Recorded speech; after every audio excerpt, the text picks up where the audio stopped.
Let's set the record straight. My life was perfectly boring, perfectly predictable, right up until the morning a $90,000 white Tesla decided to squat across my driveway. Not next to it, not politely in front of the curb, but right across the gate like some futuristic dragon blocking the bridge.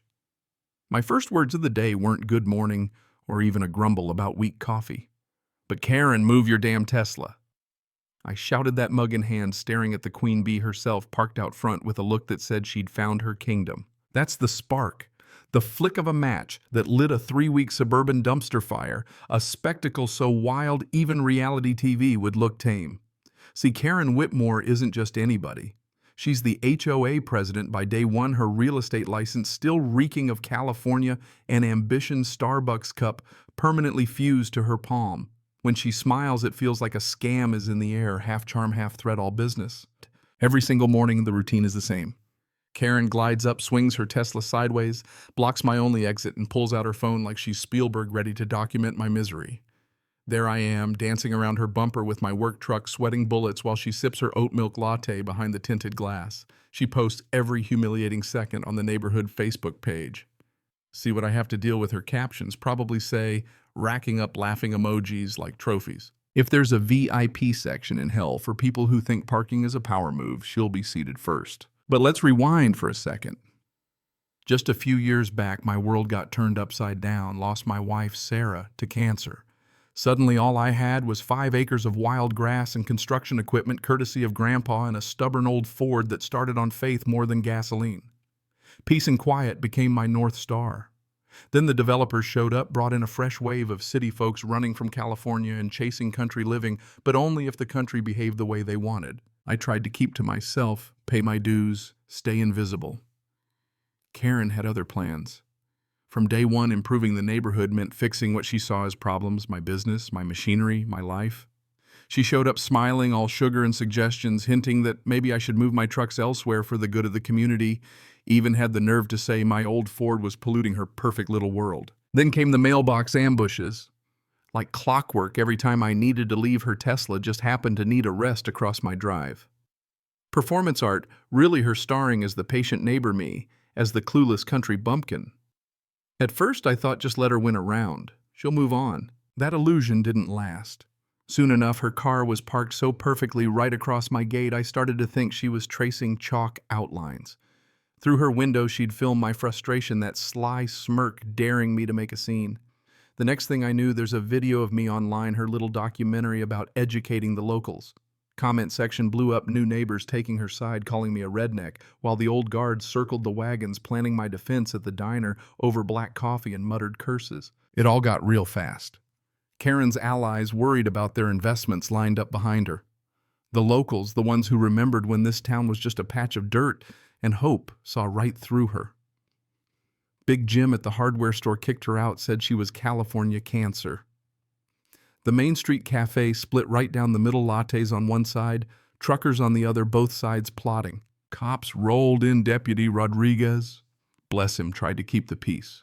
Karen gave him her sweetest nod, then filed 3 complaints before the ink was dry. Noise, zoning, unlicensed business, pure harassment by paperwork, her specialty. It stopped being about property values. This was about conquest. Karen wasn't just reshaping the neighborhood, she was trying to erase me. The next week, she got organized. Brought clipboard-toting neighbors pacing my fence at dawn, measuring, snapping photos, playing at community safety like I was Walter White out in the weeds.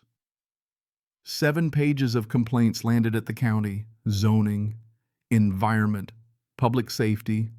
She even cited code like it was her Bible. That's when Joe Briggs, the county inspector, arrived. A man's man, calloused hands, no time for nonsense. He flipped through my paperwork, permits, exemptions from Grandpa's day, then burst out laughing. "You're cleaner than half the places I've seen this year, Garrett. She's all talk." Then with a wink, "You do excavation. My yard needs drainage. That's local justice. Pay it forward with a handshake and a job." But Karen wouldn't quit. She ramped up the social media circus, got even the folks I'd helped before: flat tires, power outages, you name it, acting like I was the town villain. Funny how quick people forget a favor when a bully's whispering in their ear. Then came the twist. Marcus Thompson, surveyor and old friend, dropped by with his orange markers and sharp wit. Turns out Karen's pride and joy had been trespassing 18 inches onto my land for weeks. Every day, a fresh offense. So I started keeping records, photos times details, and filed my own complaints. Karen panicked.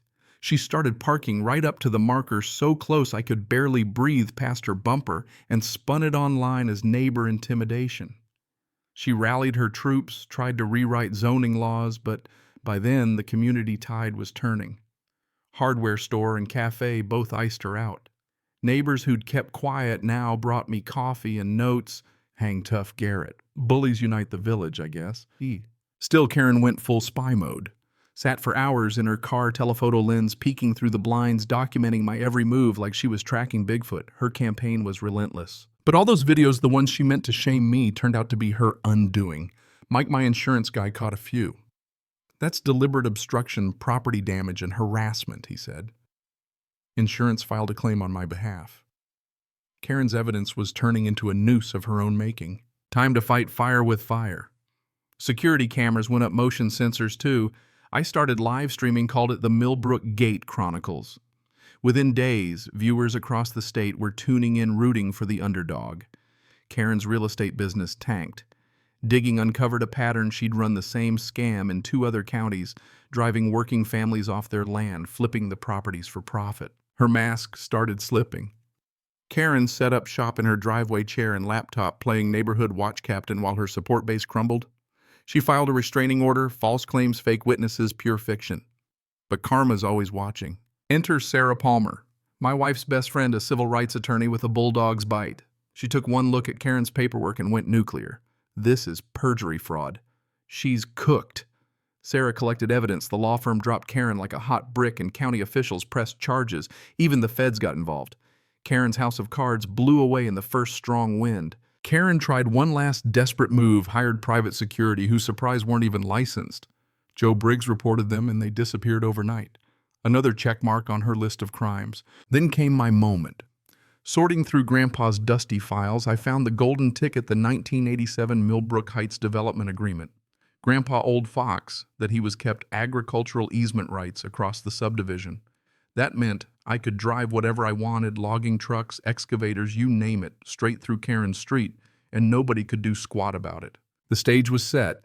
3 40-ton logging trucks, sheriff, county inspector, even a TV crew all lined up at dawn. Permits ready. Karen, oblivious as ever, parked her Tesla inches from my gate. Convoy rumbled up, air horns blaring, rattling windows and nerves alike. Out came Karen, iPhone up, robe flapping, screaming about the law. Tommy Rodriguez, the lead driver, keyed the mic.